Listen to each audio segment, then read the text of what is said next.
Não precisa aumentar o som. Foi só uma pegadinha para saber se vocês estão ligadinhos no assunto de hoje. Peguei você, não foi? Aposto que você já estava aumentando o som aí no aparelho. Bom, meus amores, eu fiz essa pegadinha, essa brincadeira pra gente falar um pouquinho mais sobre o assunto que a gente acabou de assistir da videoaula sobre os sons, não é? Na aula passada, nós falamos sobre as características dos sons, sobre os tipos de sons, a tonalidade, não é? Tom, intensidade, timbre, correto? Sons graves, som agudo, não é? Então nós falamos um pouquinho aí começamos a falar um pouquinho sobre esse assunto. E hoje, na aula de hoje, nós vamos falar sobre os sons e a audição. Vamos lá. Pega aí o livro didático e acompanha comigo a leitura. É para acompanhar comigo a leitura, ok? Eu vou ler e vocês vão acompanhando no livro. Peguem aí na página 16. Vamos começar? Muito bem. Os sons e a audição. Você já estudou como as ondas sonoras são produzidas, como elas se espalham e quais são as suas principais características? A partir de agora você verá como as ondas sonoras se transformam nos sons que ouvimos. Isso é possível pelo sentido da audição, que capta e interpreta os sons. Nossas orelhas são formadas por diferentes estruturas, as quais transformaram as vibrações em sinais que são interpretados pelo cérebro como sons. Muito bem. Observe como isso acontece. E aqui você vai observar na página 16. Ó. E ele fala do passo a passo de como é que acontece essa captação do som. De que forma o nosso cérebro entende, por exemplo, que o barulho de uma ambulância é o barulho de uma ambulância e não o barulho de um cachorro latindo. Como é que isso acontece? Como é que a gente consegue interpretar os sons de um passarinho, de um cachorrinho, de um gatinho? Como é que a gente consegue diferenciar? Será que a gente sente o som? Ou será que a gente só ouve? Vamos lá? Acompanha comigo essa leitura, hein? As ondas sonoras são captadas pela orelha externa. Meus amores, é muito importante a gente falar sobre isso, ok? Que orelha externa, tia? Como assim? Existe orelha interna? Existe ouvido interno? Sim. A nossa audição, nosso aparelho auditivo, ele está dividido em 3, ok? Externo, que é esse aqui que você observa, a nossa orelha, ok?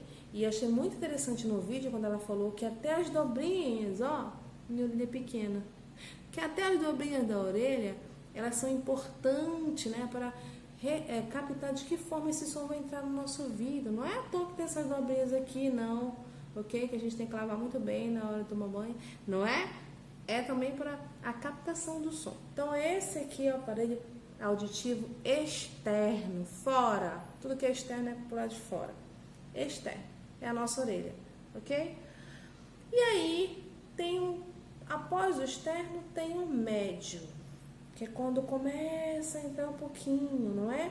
E é aqui que você vai observar, no número 2, que diz assim: as ondas sonoras atingem uma membrana chamada tímpano, fazendo-a vibrar. Crianças, o tímpano é muito importante, tá? Para o processo da nossa audição. Daqui a pouco a tia vai colocar aí para vocês a foto do tímpano, tá? A tia conseguiu uma foto bem legal do tímpano. O que é o tímpano?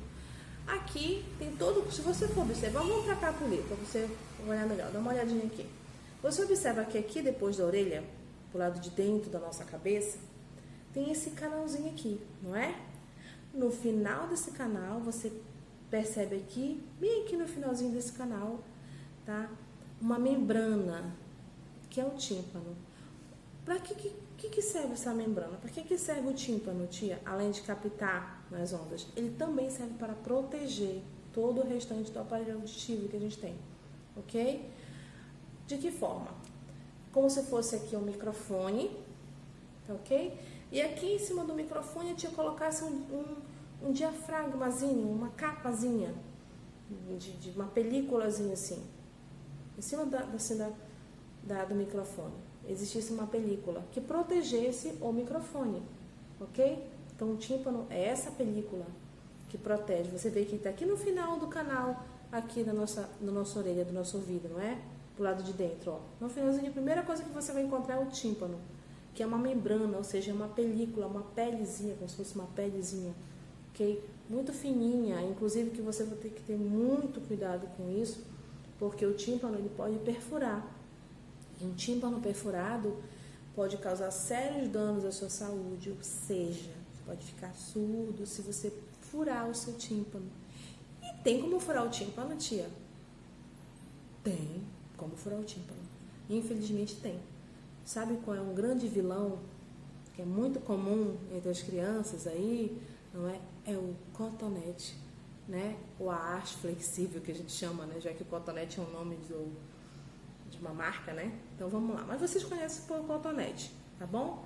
Então, se você colocar o cotonete muito para dentro, por isso as crianças não podem usar cotonete, viu, crianças? Vocês não podem, João não pode usar cotonete, não pode, Maria, Sofia, Yasmin, meninos do terceiro ano lá, vocês não podem usar cotonete, porque o cotonete pode perfurar o tímpano de vocês, tá bom?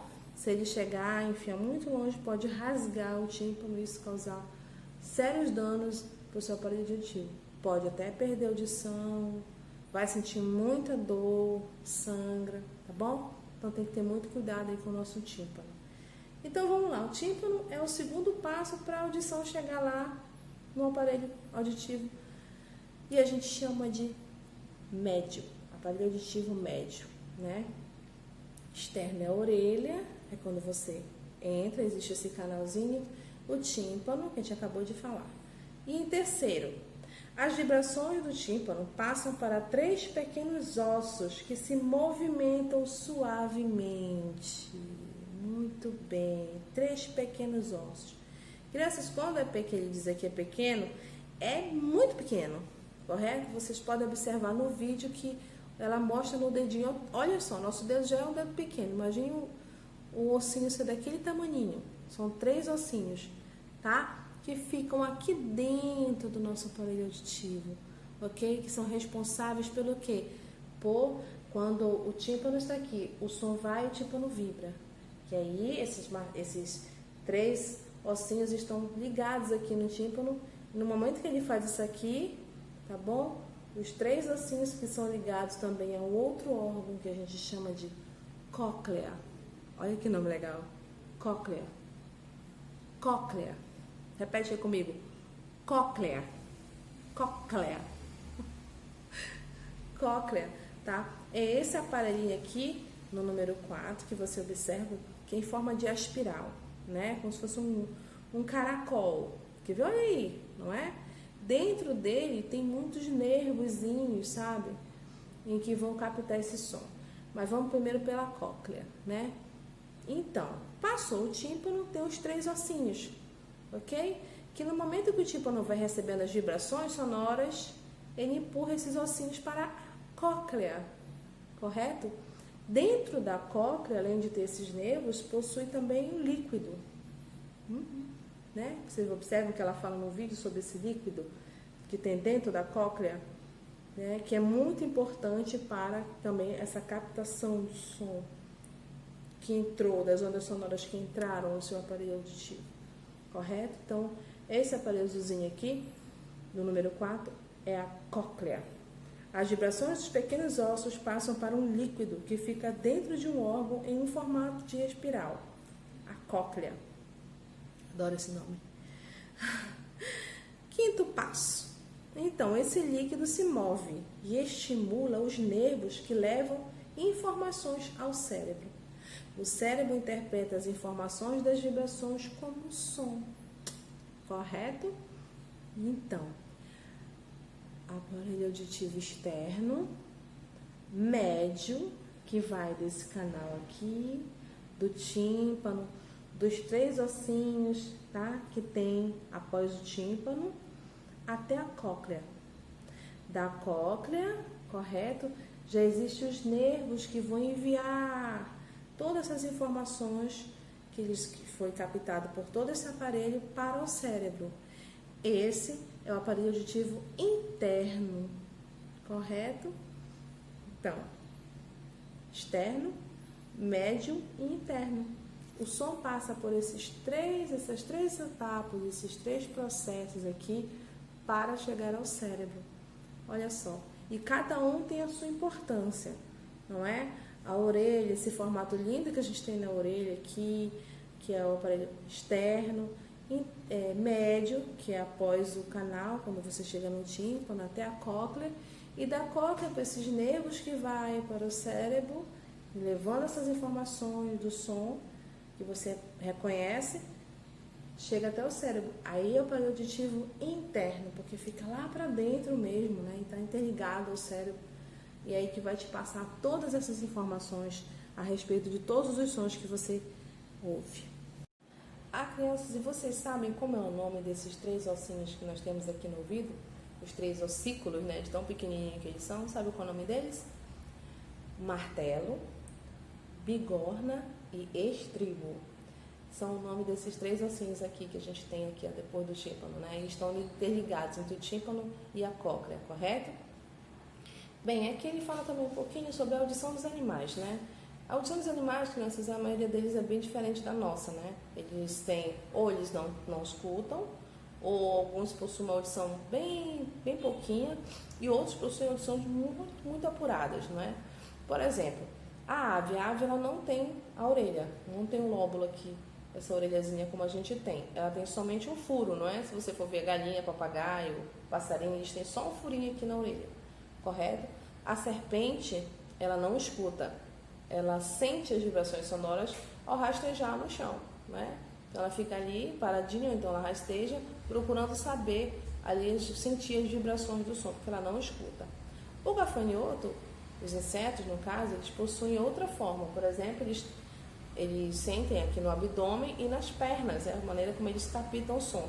Eles sentem a vibração do som através do abdômen, que às vezes fica encostadinho no chão, né? Como é o caso da barata, como é o caso do gafanhoto, e das pernas. O cachorro e os gatos têm outra maneira, né, de sentir o som. O cachorro ele possui a audição muito apurada, né? Ele escuta som às vezes muito distante. Ele consegue identificar, por exemplo, que aquele som é de alguém estranho ou que aquele som é do dono dele. Se você for perceber, quando o cachorro escuta um som que ele chamou a atenção dele, a orelhinha dele fica logo em pé, né? Que aquilo é um sinal de que aquele som chamou a atenção dele. Os gatos, né, já tem a orelhinha em pé. Então, como é que os gatos fazem? Se você for perceber, a orelhinha do gato ela se move conforme ele vai escutando o som. Ela tenta captar a direção do som, não é? Às vezes ela se move até para o sentido contrário, né? É uma maneira muito interessante aí que eles têm de captar as ondas sonoras, correto? Existe só essa maneira, tia, de perceber os sons? Acabamos de ver que não é? A gente não percebe o som só escutando o som, tá? Nós sentimos as vibrações das sonoras, porque elas são muito intensas, muito intensas. Por exemplo, o avião, os aeroportos, aquelas vidraças dos aeroportos, elas são todas muito resistentes.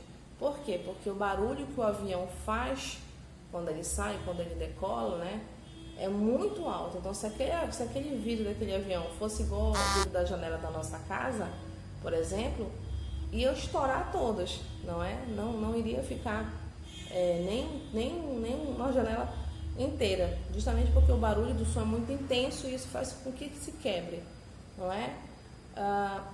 Outra forma que a gente tem também de sentir o som, as vibrações, por exemplo, é quando o instrumento que toca, né, ele emite ondas sonoras bem fortes, bem intensas, né? Como nós podemos ver aqui na página 17, quando ele fala de percebendo os sons com o corpo, né? Você vê a garotinha dançando, aí é o som de um tambor. Não é somente pelas orelhas que as vibrações dos sons podem ser percebidas. Todo o nosso corpo é capaz de sentir essas vibrações sonoras. Os instrumentos que produzem uma vibração mais forte, como pandeiro, tambor, chocalho, bateria e triângulo, são fáceis de ser identificados. Se estamos próximos a uma orquestra, uma caixa de som, instrumentos musicais, as vibrações chegam até o nosso corpo e pela sequência sonora podemos até dançar, né? Há um tempo atrás, crianças, uma igreja promoveu uma festinha, né, em comemoração a uma data importante e convidou a comunidade surda para participar da festa. Olha só, não é? E aí o que eles faziam? Eles pegaram a caixa de som, viraram para o chão, correto? E ali colocavam o som num volume um pouco mais alto. E as pessoas surdas poderiam sentir o ritmo da música, né? Se você estiver perto, por exemplo, de uma caixa de som em que estiver tocando uma música, por exemplo, mais lenta, né? Uma musiquinha mais tranquila, né? As ondas sonoras também vão nesse ritmo.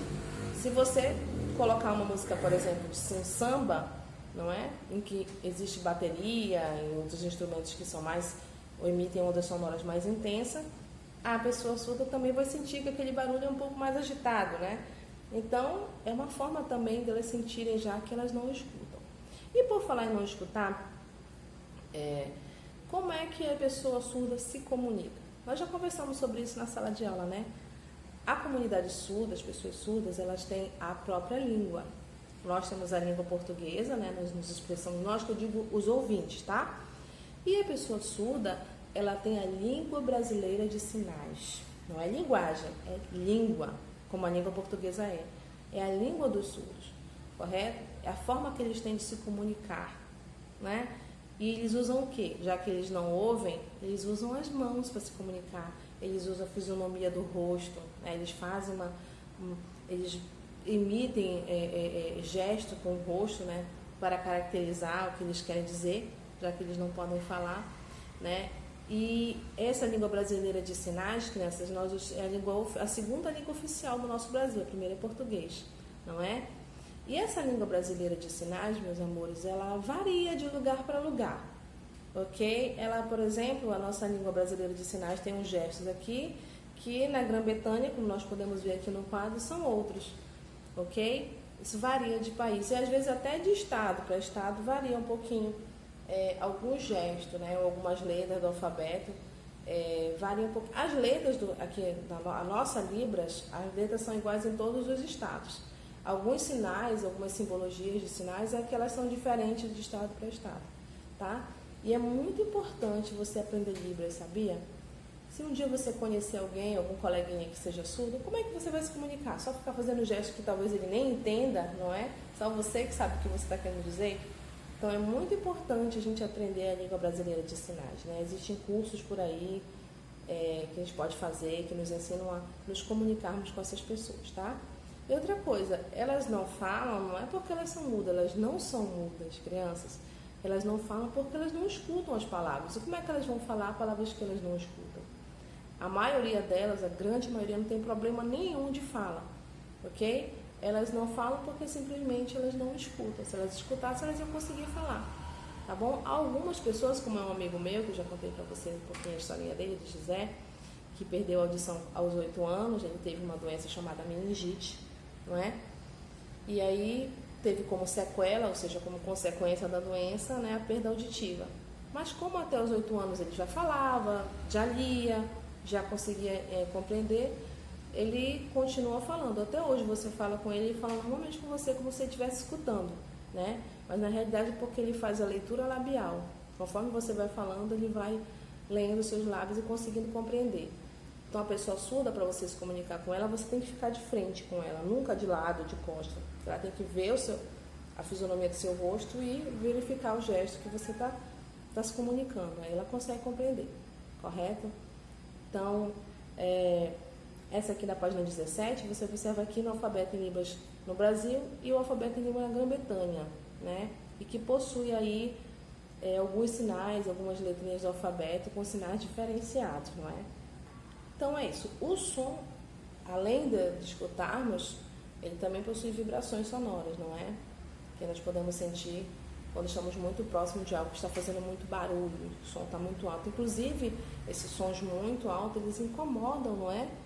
Eu, por exemplo, tenho uma sensibilidade muito grande ao barulho. Eu não gosto de muito barulho, de som muito alto, né? Isso dói meu ouvido, correto? E nem é saudável, né? Você está perto de lugares ou objetos que emitem sons muito altos, né? Porque o nosso ouvido, a nossa audição, ela possui um limite saudável para o tipo de ruído que você vai ouvir. Se você superar aquele limite, você pode trazer sérias consequências para o seu ouvido, né? Como a gente falou um pouquinho anteriormente, né? Então tem que ter muito cuidado com isso, né? Nós chamamos isso de poluição sonora, que é o assunto aí da página 18, correto? O que é poluição sonora? Poluição é tudo aquilo que é sujo, que não é correto, né? Que mancha e que fica feio ou que maltrata algum ambiente ou alguma situação. Sonora porque vem de som, né? E lá diz, será que os sons podem fazer mal à saúde? Sim, podem fazer mal à saúde. Se você ficar muito tempo exposto a um barulho muito alto, né? Por exemplo, volume de televisão, fone de ouvido com volume muito alto, isso vai prejudicar a sua audição. Por quê? Lembra da membrana, né? Que é o tímpano, a membrana que cobre ali, que protege todo o teu aparelho auditivo. Essa membrana ela é muito fininha, muito sensível, né? E com o som do barulho muito alto, ela pode causar problemas de inflamação e até rompimento. Então temos que ter muito cuidado aí com esse tipo de situação. E aí você vai ver na foto um rapaz aí, um homem, né? Com uma espécie de objeto que está tampando a orelha dele. Esse homem com certeza ele trabalha em algum lugar em que o barulho é muito alto, em que possui um som muito alto. Então ele tem que proteger os ouvidos dele desse som. Então esse aparelho eles abafam o som, não é? É como se você fizesse assim no ouvido, né? Tampasse seu ouvido. Quando você tampa seu ouvido, você obstrui a passagem do ar, a passagem do som. O som vem pelo ar, as ondas sonoras vêm pelo ar, né? Então quando você tampa seus ouvidos, você impede as ondas sonoras de entrar. Então, ou você escuta um som bem abafadinho, ou você nem escuta nada, correto? Então, aí você vai ver que pessoas que trabalham em locais barulhentos, elas devem usar equipamentos para proteger as orelhas, né, dos sons internos, tá? Intensos, perdão. Então, vamos agora para a sessão Vamos Brincar? Vamos lá. Escutando melhor. Você já pensou em como o formato externo das nossas orelhas nos ajuda a ouvir? Né? Como a gente já falou, até que essas dobrinhas são importantes para isso. Então vamos lá realizar uma atividade bem legal, que eu quero que vocês façam agora. O que nós vamos precisar? Qual material? Uma folha de papel, essa folha de papel aqui, branca, uma fita adesiva ou também pode ser uma cola, tá bom? E aí, você olha que coisa mais simples e mais legal, uma atividade bem legal. Você vai pegar essa pontinha e vai começar a fazer um cone. Lembra do cone? Figura geométrica. Olha só como é fácil. Vai enrolar, vai enrolar, vai enrolar. Não pode ficar muito fino, tá? Para não entrar no ouvido. Não vai deixar muito fininho. Então, você pode deixar um pouquinho mais larguinho. Ou você pode fazer o cone, colocar a fita aqui ou a cola, aí você ajusta esse pedacinho, corta para ficar mais bonitinho e corta aqui a pontinha, tá? Para ficar mais grosso, para não entrar isso aqui no seu ouvido. Não pode entrar nenhum tipo, tá? De objeto pontiagudo, ou seja, de ponta fina, né? No seu ouvido. Isso pode romper o tímpano, lembra? O tímpanozinho, que é aquela membrana, aquela pelezinha, aquele órgão aqui que fica na nossa orelha, ok? Que é muito sensível, que você tem que ter muito cuidado, tá? E aqui, ó. Aqui foi como já ficou. O meu já tá pronto. Eu cortei aqui para não ficar muito fino, não é? Fiz a cola e ficou assim. Como é que você vai fazer? Você vai colocar aqui na entrada do ouvido. Olha, esse aqui ele é bem largo, então não vai machucar meu ouvido, não corre o risco de entrar. Aí você põe e pede para outra pessoa falar aqui no seu ouvidinho. Mas não é para gritar, pelo amor de Deus, tá? É para falar baixinho, tá? Para que a outra pessoa possa escutar. E aí ela vai te falar alguma palavra, alguma frase, correto? E aí depois você tira e pede para ela repetir. Aí você coloca de novo, ela fala novamente Depois você tira e aí ela vai falar novamente a mesma palavra. E você vai lá no seu caderno de ciências, que a tia mandou enviou para casa, tá bom? Eu não lembro mais se está com se tá com português ou matemática. Eu acredito que estava com matemática. Tá? Você vai lá em ciências, pega o teu caderno de ciências e você vai anotar as seguintes questões. Primeiro, claro, cabeçalho. Você já sabe fazer, não é? Será que ainda estão lembrados como é que faz o cabeçalho? E aí, depois do cabeçalho, você vai anotar a resposta da primeira e da segunda. O que você observou em relação à audição com o cone próximo da orelha sem o cone? Como é que ficou esse som? Ficou um som abafado? Ficou um som mais fácil de se você escutou melhor com o cone próximo do seu ouvido? Ficou melhor com ou sem? Você vai anotar a resposta da primeira questão. E da segunda questão, seria para conversar com professores e colegas, mas, né? Então você vai conversar com a pessoa que fez essa experiência com você. Qual é a função da orelha externa para a audição? Ela tem a função de quê? De captar as vibrações sonoras, correto? Você vai colocar lá, vai responder a essas duas questões referentes à experiência que você vai ter com o cone. É isso, meus amores, eu espero que vocês tenham gostado. Qualquer dúvida pode me chamar, tá? E a tia vai esperar o resultado dessa experiência.